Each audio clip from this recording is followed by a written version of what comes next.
튜브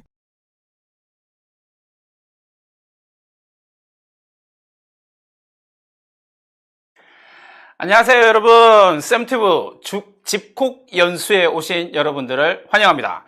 오늘 미리 알고 준비하는 입시 큐레이팅 연수를 진행할 입시 큐레이터 윤윤구 인사드리도록 하겠습니다. 안녕하십니까? 게시판에 빨리 이제 인사를 같이 해주시면 좋겠습니다. 좋아요. 믿고 보는 윤구쌤의 입시 큐레이팅, 네. 좋아요. 간첩인 듯한 느낌이군요.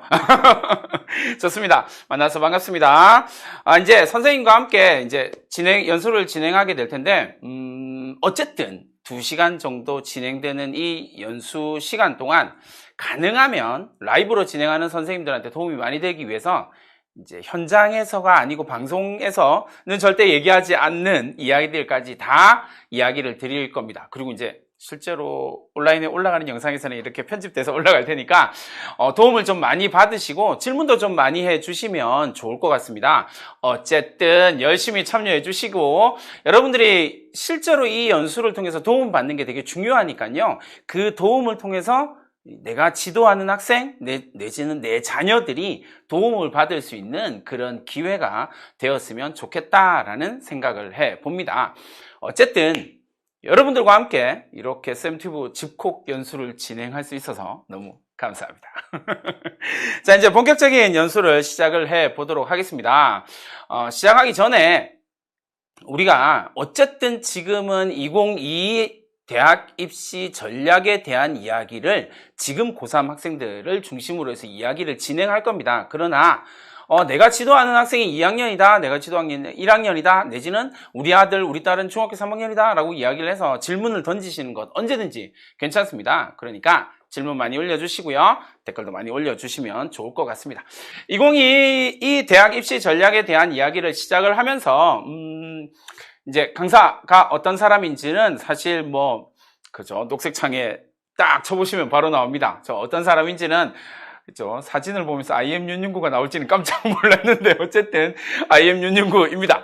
그래서 여러분들에게 정말 도움이 될 만한 이야기들을 쭉 진행을 하게 될 거고요. 이 질문들을 통해서 조금 더 깊이 있는 이야기, 실제로 선생님들도 해보셔서 아시겠지만 내가 지도하다 보니까 이런 부분이 있는 것 같아 라고 해서 질문을 던져주시는 것이 되게 중요합니다. 그런 질문들을 통해서 제가 가지고 있는 노하우가 더 많이 오픈된다 라고 하는 사실을 꼭 기억을 해두시고요. 질문 많이 해주시면 좋을 것 같습니다. 김향수님, 저일까요? 이렇게 올렸는데 네, 많이 늦으신 것 같네요. 네, 좋습니다. 신디킴님이 도서에 당첨되셨답니다. 축하드립니다. 좋습니다. 자, 이제 연수에 시작을 하는데 사실은 제가 음식 중에 제일 좋아하는 것들 중에 하나가 닭갈비입니다. 사실은 요리하는 걸 되게 좋아해서 요리를 좀 많이 하기도 하는데 어쨌든 닭갈비를 조금 많이 좋아합니다. 근데 여러분 좀 생각해 보세요. 닭갈비라고 하는 것은 사실 항상 비슷비슷한 재료들이 들어갑니다. 그러면 이 비슷비슷한 재료의 차이가 난다라기보다는 이 재료들을 어떻게 조율하고 어떻게 적당량을 집어넣느냐에 따라서 맛있는 닭갈비가 되기도 하고요. 정말 맛이 애매하고 그런 닭갈비가 되기도 합니다. 그렇죠. 선생님들도 경험이 많으실 거예요. 이런 닭갈비 맛있는 집과 맛없는 집, 줄 서서 먹는 집과 사람 손님들이 별로 없는 집의 가장 큰 차이점은 뭐냐면 레시피의 차이이기도 하지만 그것을 조율하는 사람의 차이이기도 하다라는 사실을 꼭 기억을 해주시면 되겠습니다. 제가 최근에 TV를 보다가, 제가 TV를 정말 잘 안 보긴 하는데 어쨌든 TV를 보다가 깜짝 놀랐습니다. 이른바 요린이라고 하는 사람들이 나오는 TV였는데 어떤 건지 아시죠? 그렇죠? 백사부님이 나오셔가지고 막 이제 실시간 라이브로 요리를 함께 진행하는 되게 독특한 프로그램이었어요. 근데 여기서 되게 충격적인 사실을 하나 느꼈습니다. 왜냐하면 몇 명인지 모르겠지만 지금 화면에 나오고 있는 저 많은 사람들이 전 어마어마한 지역에서 똑같이 요리를 준비하고 똑같이 재료를 줍니다. 그러니까요. 그런데 그럼에도 불구하고 똑같이 진행하거든요. 물 부으세요, 끓이세요, 넣으세요 막 이렇게 하는데 놀라운 건 성공하는 사람도 있고 실패하는 사람도 있다라고 하는 사실입니다. 그러니까 똑같은 재료가 주어지고 똑같이 시키는 대로 선생님이 수업이라면 선생님들이 시키는 것들을 똑같이 하고 있는 학생들도 성공하기도 하고 실패하기도 하더라는 거죠. 저는 이 부분이 실제로 제가 학교에서 학생들을 지도하고 무수히 많은 학생들을 대학 보내면서 느끼는 부분이에요. 똑같은 것을 이야기를 하는데 어떤 놈은 따라오고 어떤 놈은 못 따라옵니다. 그죠? 그러니까 우리가 지금 해야 할 가장 중요한 일은 뭐냐면 따라올 수 있도록 만들어주는 거죠. 그러려면 제일 중요한 게 뭐냐면 정확한 지시 내지는 정확하게 이해할 수 있도록 만들어줘야 한다는 겁니다. 그 부분에 대해서 동의를 하신다면 지금 연수 듣고 있는 것이 매우 중요해집니다. 왜요? 정확한 정보를 지금 전달해 드릴 거거든요. 그래서 맛있는 요리라고 이야기를 하고 사실은 우리가 살아가는 선생님들도 다 살아보셨을 테니까 입시라고 하는 것도 요리라고 하는 것도 수업이라고 하는 것도 사실 비슷비슷하거든요. 핵심은 뭐냐면요. 스피릿이죠. 제가 제일 좋아하는 단어 중에 하나이거든요. 스피릿입니다. 핵심이라는 거죠. 입시의 핵심이 뭐냐? 정확하게는 입시의 본질이 무엇이냐라는 겁니다. 요리의 본질이 무엇일까요? 그죠? 우리가 맛있는 식당을 찾아가는 가장 중요한 이유, 요리의 본질, 맛있는이 되겠죠. 그 부분에 대한 이야기들을 선생님이 이해하신다면 사실 입시라고 하는 것이 크게 어렵지는 않을 것 같습니다. 그 부분에 대한 이야기를 지금부터 시작을 해 보도록 하겠습니다. 입시에 대한 이해, The Spirit of 입시라고 이야기를 할 때 가장 중요한 포인트가 뭐냐면요. 이건 선발의 과정이거든요. 선생님들 좀 잘 생각해 주세요. 대학의 학생을 여러 가지 전형을 사용해서 학생들을 선발하려고 합니다. 그러니까 포인트가 뭐가 되냐면 우수한이라고 하는 단어가 됩니다. 우수한. 자, 그러면 두 번째 이벤트 나옵니다. 치킨으로 갈까요? 선생님들이 생각하는 우수한이라고 하는 단어를 올려주십시오. 그런데 선생님들이 쭉 우수한이다라고 하는 이야기들을 이렇게 남겨주시고 여러 선생님들의 머릿속에 우수한이라고 하는 단어가 어떻게 보면 차이가 되게 많이 나거든요. 그러니까 다른 말로 하면 뭐냐면 사람마다 우수하다라고 하는 전제가 달라진다라고 하는 겁니다. 다른 말로 하면 우수한이라고 이야기를 하는 건 매우 주관적이다라고 이야기를 할 수가 있는 거죠. 그렇다면 여기서 스피릿, 입시에 스피릿이 하나 더 나옵니다. 뭘까요? 우수한이라고 이야기를 하는데 그건 누구의 생각, 누구의 입장에서 바라보는 우수한일까요? 라고 하는 부분이 중요해지죠. 그러니까 이건 대학, 선발하는 대학의 입장에서 우수한이라고 하는 부분입니다. 그렇죠? 박순기여 선생님께서 이야기하신 것 같습니다. 선발자의 입장에서 본 그 우수함이 중요하다라는 거죠. 그러니까 다른 말로 한다면 대학이 생각하는 우수함이 무엇이냐라고 하는 부분을 선생님들이 정확하게 인지한다면 그 부분에 대해서 우리가 원하는 학생을 원하는 대학에다가 넣을 수 있게 된다는 겁니다. 됐죠? 이 부분은 선생님들이 잘 기억을 해주시면 좋을 것 같습니다. 저 선생님들 좋습니다. 발전 가능성이 있고 학업 역량이 있고 검량인 선생님께서 올려주신 거 시대가 요구하는 능력을 갖출 가능성이 있는 정말 중요한 이야기를 해주셨어요. 역시 레벨이 다르시군요. 선생님들 훌륭하십니다. 맞습니다. 시대가 요구하는 능력을 갖추고 있는 학생이 아니라 그런 학생을 고등학교에서 찾는다는 것 자체가 조금 웃긴 거예요. 정확한 건 뭐예요? 시대가 요구하는 능력을 갖출 가능성이 있는 학생. 그러니까 우리가 보여줄 건 뭡니까? 그런 능력이 있다는 걸, 가능성을 뭐 해야 된다는 거야? 증명해야 한다는 사실입니다. 이게 대단히 중요합니다. 증명이요. 나의 우수함을 증명한다면 얼마든지 원하는 대학을 갈 수가 있다라는 겁니다. 그 부분을 꼭 기억해 두시면 좋을 것 같습니다. 우수함이다 라고 이야기할 땐 그게 포인트로 잡힌다 라고 하는 거 기억해 두시고요. 그렇다면 대학이 생각하는 우수함이 뭘까 라고 이야기를 하면 지금 고등학교 3학년 학생들은 크게 네 가지를 포인트로 말씀을 드릴 수 있습니다. 신디킴님 감사합니다. 우수함을 증명하라. 그렇죠? 어떻게 증명할까요? 1번, 수능 성적으로 증명합니다. 수능 성적으로 나의 우수함을 증명합니다. 훌륭하죠? 사실 별로 더 이상 얘기할 필요가 없습니다. 뭐예요? 객관식으로 나의 역량을 증명한다. 굿. 두 번째는요, 내신 성적의 우수함입니다. 그러니까 다른 말로 하면 학교 시험을 잘 봐서 나의 우수함을 증명한다라는 이야기죠. 지금 고3입니다. 고2입니다. 고1입니다. 중학생입니다. 상관없습니다. 잘 생각해 보십시오. 수능 성적과 내신 성적이다라고 이야기를 하면 둘의 공통점은 뭐냐면요. 대학의 입장에서는 둘의 공통점은 둘 다 뭐 한다고요? 객관식으로 자신의 능력을 증명한 학생이라는 겁니다. 이 부분이 포인트죠. 세 번째, 지금 고3 학생들을 중심으로 나아갈 수 있는 거고, 논술 전형입니다. 아주 중요하죠. 논술 전형이요. 그러니까 사고력이 얼마나 뛰어나느냐. 이게 이제 문과와 이과가 조금 다르긴 하지만 어쨌든 사고력이 얼마나 탁월한 학생이냐에 따라서 논술, 우수함을 증명할 수 있는 겁니다. 그 우수함을 증명하는 것들을 통해서 된다라는 거죠. 그 부분에 대한 이야기 할 수 있을 거고요. 마지막으로 이야기할 수 있는 게 뭐냐면요. 아직 뭔지는 잘 모르겠지만 역량 자체가 우수한 학생들이라고 이야기를 합니다. 여기서 제가 이제 선생님들한테 능력이 우수합니다 라고 이야기를 하는 가장 중요한 이야기가 뭐냐면요. 선생님들 잘 생각해 보십시오. 앞에 두 가지의 우수함을 증명한다라는 이야기할 때는 객관식 역량입니다. 그러니까 능력이 우수하다라는 이야기는 다른 말로 하면 뭐예요? 객관식으로 증명하기가 곤란한 내지는 객관식으로 증명되기 어려운 능력이 포인트라는 겁니다. 그 부분을 선생님들이 꼭 기억을 해 주셨으면 좋겠습니다. 자, 되게 단순한 예를 들어볼게요, 선생님들. 창의력. 어때요? 객관식으로 증명할 수 있을까요? 아니요.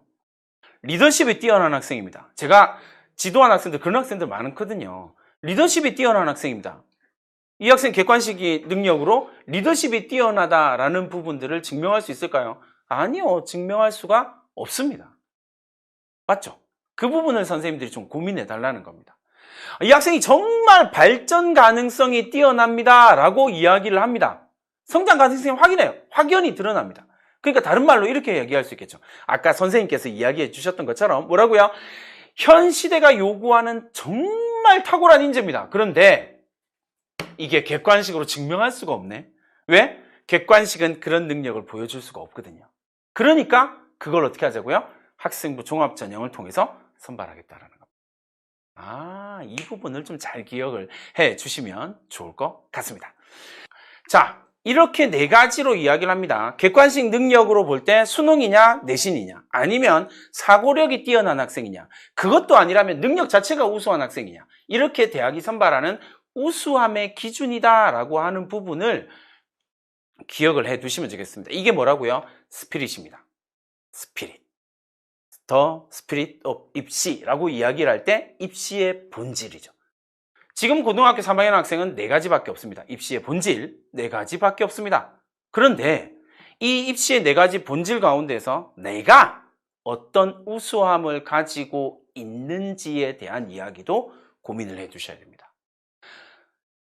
내가 잘하는 것에 특화되는 것. 이게 입시에서 가장 중요한 포인트 중에 하나거든요. 내가 잘하는 것. 뭘까요? 이 4가지 방법, 대학을 갈 수 있는 방법은 4가지밖에 없다. 다른 말로 하면 대학에서 선발하는 우수함이다라고 이야기를 하는 것은 이 4가지 방법밖에 없다라는 사실입니다. 그러니까요. 예를 들어서 그게 조금 더 있다면 나의 우수함을 드러낼 수 있는 다양한 방법들을 찾았겠죠. 그러나 그게 아니라는 겁니다. 됐죠? 논술에 대한 궁금증, 윤희영 선생님께서 남겨주신 거예요. 논술은 사라지지 않았나요? 라고 이야기하는데 고3 논술 안 사라졌고요. 지금 고등학교 2학년, 1학년들까지 논술은 완벽하게 사라지지는 않을 것 같습니다. 오히려 지금 고3 논술은 이제 적성 전형이 없어지면서 세계 대학이 적성 전형에서 논술 전형으로 넘어갔거든요. 그러니까 지금 당장 올해는 논술에 대한 이야기들이 없어졌다. 뭐 이렇게 이야기를 할 수는 없다라고 하는 부분을 꼭 기억을 해두시면 좋겠고요. 진로 선택 과목의 학종에 영향력을 얼마나 미칠까요는 좀 이따 2부에서 학종으로 어떻게 대학을 보낼 수 있는지에 대한 이야기들을 제가 명확하게 설명을 드리도록 하겠습니다. 자, 그렇다면 이제 그 다음 이야기로 넘어가서요. 이거 한번 보십시오. 이제 사실은 또 좀 중요한 이야기가 되겠죠. 기본적으로 우리가 어떤 전형을 갈 것이냐라고 결정을 하려고 할 때는 그죠? 이 전형의 경쟁률이 어느 정도 되는지를 확인하는 게 되게 중요하거든요. 근데 대부분의 옛날에는 제가 이제 내지는 선생님들이 대학을 들어갈 때만 해도 좀 아니었는데 요 근래에는 서울 경기권의 대학에 대한 집중도가 매우 높습니다. 그러다 보니까 서울 경기권에 있는 대학의 전형별 경쟁률을 확인하는 것도 기본적으로 조금 괜찮을 것 같습니다. 그러면 대체로 보면 서울 지역만 딱 놓고 보면 이렇습니다. 서울 지역의 학생부 교과 전형, 그러니까 내신이죠. 내신의 경쟁률은 대략 한 8.4% 정도 됩니다. 학생부 교과요. 그 다음에 학생부 종합 경쟁률은 11.3% 정도 됩니다. 그리고 논술 경쟁률이 대략 한 44점, 전체 서울에 있는 39개의 대학의 평균이 44.7% 정도 되거든요. 그러니까 말도 안 되게 높다라는 사실을 확인할 수가 있겠죠. 인천 경기 지역도 좀 비슷하게 나옵니다. 이렇게 여러분들이 봐두시면 되겠고, 그러니까 이런 경쟁률을 통해서 내가 원하는 경쟁 전형에서 어느 정도의 경쟁률, 어느 정도의 이야기를 해야 되나라고 하는 것들에 대한 고민들 잘 준비를 해가는 과정이 반드시 필요합니다. 자, 봄나무님이 지금 올려주신 거예요. 실제 학생부 학종 관리 팁. 좋습니다. 그거 2부에서 제가 꼭 말씀드릴 거예요. 근데 1부에서는 조금만 더 이 기본적인 이야기들을 필요해서, 왜냐하면 그 부분에 대한 이해를 잘 못하시면 뒷부분이 완전 말도 안 되는 이야기로 이어지게 됩니다. 왜냐하면 저는 그 말도 안 되는 이야기로 많은 학생들을 대학을 보내거든요. 근데 앞부분을 이해를 못하시면 뒷부분은 그럴 수 없는데 라는 이야기를 하게 돼요. 그래서 이게 조금 더 기니까 그 부분에 대한 이해를 좀 해주시면 좋을 것 같습니다. 자, 석수학 선생님께서 선생님, 일반고는 학종 대비를 어떻게 하는 것이 좋을까요? 라고 이야기를 했는데 역시 마찬가지로 2부에서 조금 더 이야기를 드리도록 하겠습니다. 자, 이제 그 다음으로 넘어가면 이렇습니다. 제가 이제 선생님들 대상으로 이렇게 하시면 됩니다. 우리 이렇게 합시다. 그래서 우리가 원하는 아들이 아니죠. 우리가 원하는 학생들, 그리고 집에 있는 내 아들, 내 딸 좋은 대학 보냈으면 좋겠습니다. 라고 이야기를 하지만 우리의 현실은 그렇지 않다라는 거죠. 볼까요? 우리의 현실은 안타깝게도 우리가 학교에서 만나는 아이들은 이러고 있습니다. 정말 마음이 아프죠. 이게 정말 마음이 아픈 이야기거든요. 실제로 고3 교실이기도 하고요. 우리가 만나는 학생들은 이런 학생들입니다. 근데 이런 학생들을 내가 깨우고 가르쳐서 자기가 원하는 대학, 가고 싶은 대학을 보내야 하는 게 현실이잖아요. 그죠? 저희 학교 학생들만 이런가요? 저는 아니라고 알고 있는데 선생님 학교들도 좀 비슷하실 거죠. 동감하시면 빨리. 그렇죠. 박수정 선생님께서 올려주신 거 정말 심란하죠. 들어갈 때마다 심란합니다. 이것들을 깨우는 게 정말 부글부글 하거든요. 그죠? 그러니까 그 부분에 대한 이야기들을 잘 생각을 해 주시면 좋을 것 같습니다. 이 문제를 해결하기 위해서 제가 접근 방법을 여러 가지를 하는데, 사실 이 학생들, 고3 학생들입니다. 이 학생들 반에 제가 들어가서 그날 엄청 화를 낸 거. 왜냐하면 그렇게 잠자는 건 학생들한테 너무나 당연한 이야기이고 너무나 자주 본 이야기니까. 근데 화가 난 이유는 뭐냐면요, 그 반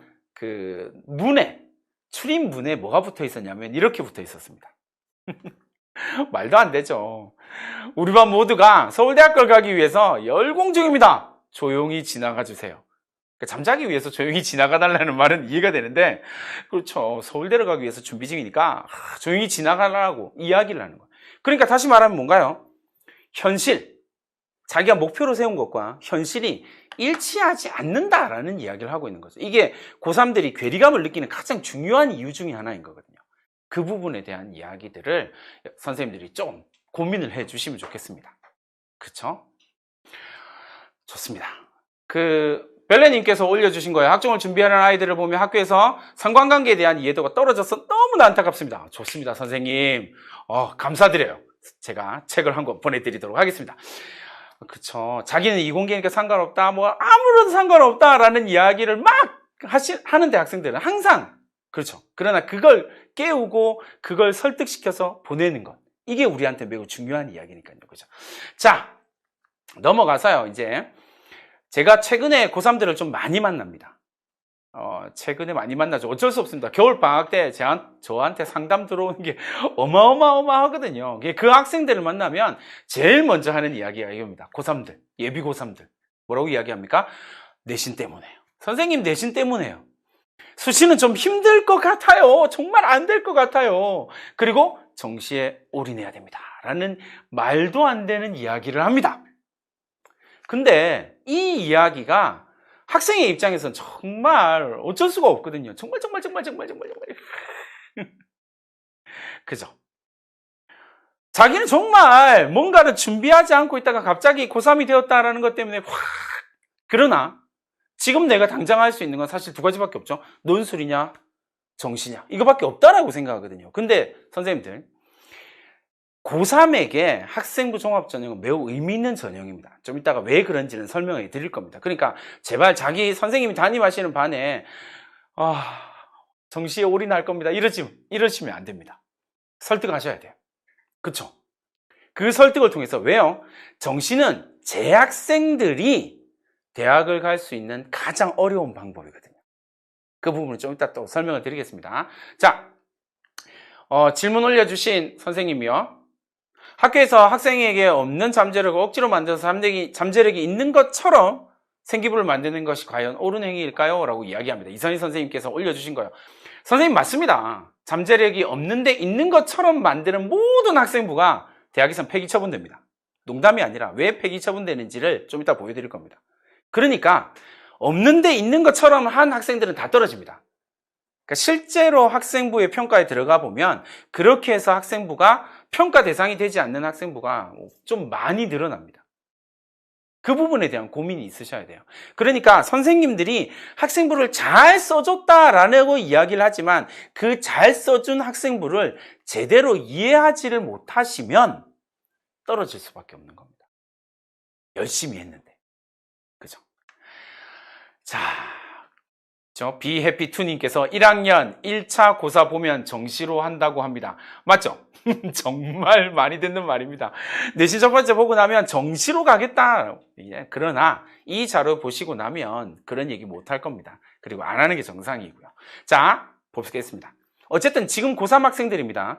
지금 고3 학생들의 입시의 특징들을 몇 가지로 말씀을 드린다면 첫 번째가 뭐냐면요. N수생의 증가입니다. 그러니까 지금 고3들에게 정말 중요한 이야기는 N수생의 비율이 증가한다라는 사실입니다. 꾸준히 증가하고 있습니다. 23%, 한 4년쯤 전에 24%까지 왔다 갔다 하고 있었거든요. 수능에서 N수생의 비율이요. 그런데 2년, 3년쯤 전부터 해서부터 시작해 계속 늘어납니다. 그래서 전년도에는 29%까지 갔습니다. 그리고 올해 2022학년도 수능에서는 33% 정도를 예상하고 있습니다. 몇 가지의 변수가 있거든요. 그 몇 가지의 변수들 가운데서 첫 번째 이유들이 있어요. 그러면 N수생의 비율이 증가하게 된다라는 이야기는 다른 말로 하면 누가요? 현재 재학생들이 힘들어지게 된다는 그 이유는 여러 가지가 있죠. 첫 번째, 코로나. 왜? 전년도 고등학교 3학년을 한번 생각해 보세요, 선생님들. 말도 안 되죠. 전대미문의 코로나라고 하는 사건 때문에 얘들은 대학 갈 수 있는 기회를 박탈당했다고 스스로 생각하고 있습니다. 이건 상대적인 박탈감이거든요. 그러다 보니까 내가 원하는 대학을 못 갔다라는 이유가 코로나 때문이다라고 하는 생각을 되게 많이 해요. 그러니까 어떻게 됩니까? 반수, 재수를 선택하게 되죠. 일단 재수를 선택하게 됩니다. 그 다음에 두 번째는요. 대학을 갔는데 진짜 대학이 아니라 사이버 대학입니다. 그죠? 대부분 다 온라인 대학이니까 재미가 없거든요. 그런데 내가 좀만 더 하면 이거보다 조금 더 나은 대학을 갈 수 있을 것 같은데 수능에서 한 문제만 더 맞춘다면 지금 수능은요. 선생님들 때의 수능과 좀 다르게 지금 수능은 한 문제를 더 맞추면 대학이 확 달라집니다. 그러니까 한 문제를 더 맞추면 이거보다 훨씬 더 좋은 대학을 갈 수 있는데 내가 왜?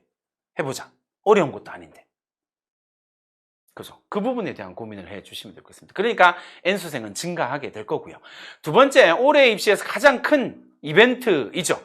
서울에 있는 선호대학의 기준을 했을 때 정시 비중이 증가하게 된다라고 하는 사실입니다. 서울에 있는 선호 15개 대학을 막 말씀을 드린다면 정시의 비율이 거의 40%까지 증가했다라는 사실입니다. 이것도 역시 마찬가지로 N수생 증가의 큰 이유 중에 하나죠. 전년도에 정시로 내가 갈 수 있었는데 안타깝게 못 갔다 라고 생각한다면 어떻게 해요? 나는 이번에 정시가 확대되니까 가봐야겠어 라고 생각하게 된다는 거죠. 자, 세 번째 가장 큰 이벤트입니다. 2022학년도의 가장 큰 이벤트예요. 약대 선발입니다. 이게 큰일 났습니다. 이게 정말 어떻게 말씀을 드려야 될지 정말 이게 감이 안 잡힐 만큼 큰 이벤트거든요.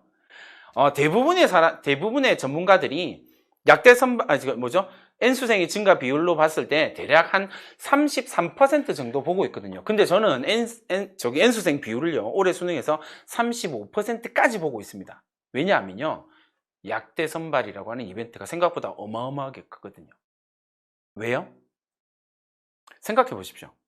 37개 대학, 전체 약대를 운영하고 있는 대학에서 전체가 다 넘어왔습니다. 이틀 전에 결정됐거든요. 마지막으로 부산대까지 약대 선발로 전환을 했습니다. 그러니까 37개 대학에서 1763명이 약대를 선발합니다. 근데 이 약대 선발이 어떤 의미가 있느냐면요, 반수생, 재수생이 증가하고 있는 거, 반수생이 증가하는 것도 많이 증가해요. 근데 문제는 이 약대 선발 때문에 20대 후반, 30대 초반이 움직이기 시작했습니다. 이게 조금 심각한 문제거든요. 왜냐하면 지금 직장을 다니고 있고 직장을 어느 정도 괜찮은 직장을 다니고 있는 사람들이 약대? 나 약사 해보고 싶은데? 그때는 못했는데 지금은 좀 해봐야겠어 라고 생각하고 약대에 도전하기 시작합니다. 이렇게 시작하는 사람들이 많아지고 있습니다. 20대 후반, 30대 초반. 그러니까 그들이 대학을 정시로 약대를 갈 수 있는 방법은 정시밖에 없거든요. 그러니까 정시는 더 늘어날 수밖에 없을 것이다 라고 지금 예측하고 있습니다. 근데 문제는 이게 문제죠. 그렇게 해서 들어온 사람들은 현재 재학생들보다도 공부량이 어마어마하게 늘어난다는 사실입니다. 그 부분이 정말 힘든 거거든요. 그렇죠?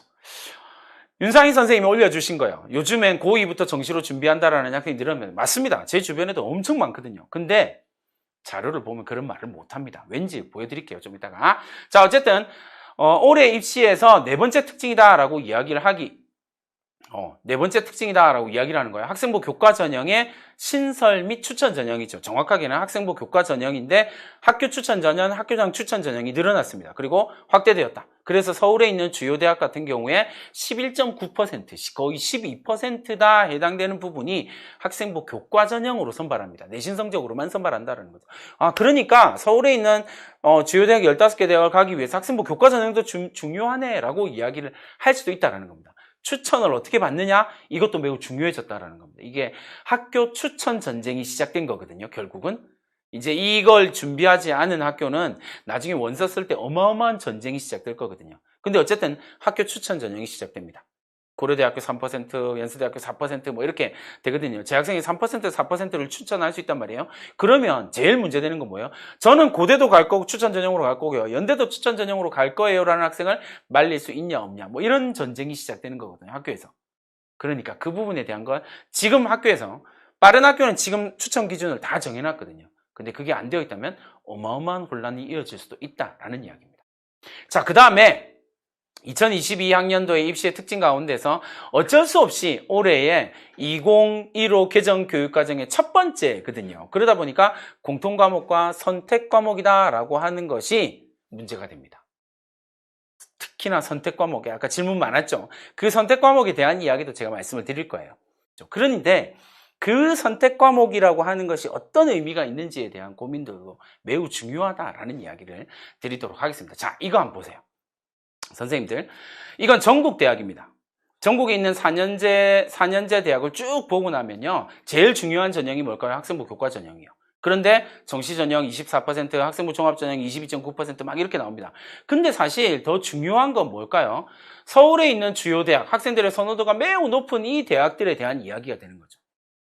그렇다면 보세요. 이때 학생부 교과전형은 대략 11.9%예요. 정시전형 39%요. 그리고 학생부 종합전형이 35.1%예요. 서울에 있는 15개 대학이 아니라 20개 정도의 대학으로 들어간다고 하더라도요.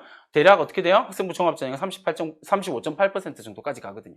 그러니까 서울에 있는 주요 대학을 가기 위해서 제일 중요한 전형은 1번 정시전형, 두 번째 학생부 종합전형이 되는 거죠. 이 부분에 대한 고민을 하셔야 됩니다. 그러면 잘 생각하셔야 됩니다. 내 제자들이 어느 정도의 대학을 가느냐, 목표가 정확해야만 가려고 하는 방향이 선명해진다는 겁니다. 맞죠? 지방에 있는 국립대가 목표다라고 이야기를 하면 학생부 교과 전형이 무엇보다 중요합니다. 그러나 서울에 있는 주요 대학을 가겠다라고 생각한다면 학생부 종합 그리고 정시 두 가지 축밖에 없습니다. 지금 고3은 그나마 정시가 좀 더 강하고요. 그리고 지금 고2, 고1로 내려가면 정시랑 학종이랑 비율이 비슷해질 거거든요. 왜? 논술이랑 특기자 전형이 거의 없어지게 됩니다. 정부가 계속 푸시 넣고 있거든요. 그러면 논술과 특기자 전형이 없어지게 되면 갈 수 있는 건 교과이거나 아니면 학종이거나 정시인데 정시는 지금 최대한 늘려놓은 거거든요. 정시 더 이상 안 늘어납니다. 그러니까 늘어날 수 있는 건 교과와 학종밖에 없는데 교과는 아시죠? 치명적인 약점이 하나 있습니다. 뭐냐면 지방에 있는 일반계 고등학교 1등급 하고요. 과거의 1등급이 능력이 동일하다라는 전제를 깔아야만 그렇게 됩니다. 둘은 똑같은 능력을 가지고 있어. 근데 이건 우리 모두 다 인정할 수 없는 이야기가 되어버리잖아요. 그러니까 주요 대학에서는 학생부 교과 전형을 극도로 줄여놓을 수밖에 없는 겁니다. 그러니까 더 이상 늘어나지 않습니다. 왜 11.9%가 됐냐면 정부가 추천 전형을 10%까지 늘리라고 그랬거든요. 그래서 10%까지 늘렸습니다. 근데 선생님 11.9%인데요. 네, 나중에 그래프 보시면 나옵니다. 그 중에 학생부 종합 전형의 성격을 가진 대학이 3개가 나옵니다. 앞으로 더 많아지게 될 거거든요. 그 부분에 대한 고민도 있어야 된다는 겁니다. 그러니까 어떤 대학을 보낼 것이냐, 지금 고3 학생들 어떤 대학을 보낼 것이냐가 매우 중요해진다라는 이야기입니다. 쌤튜브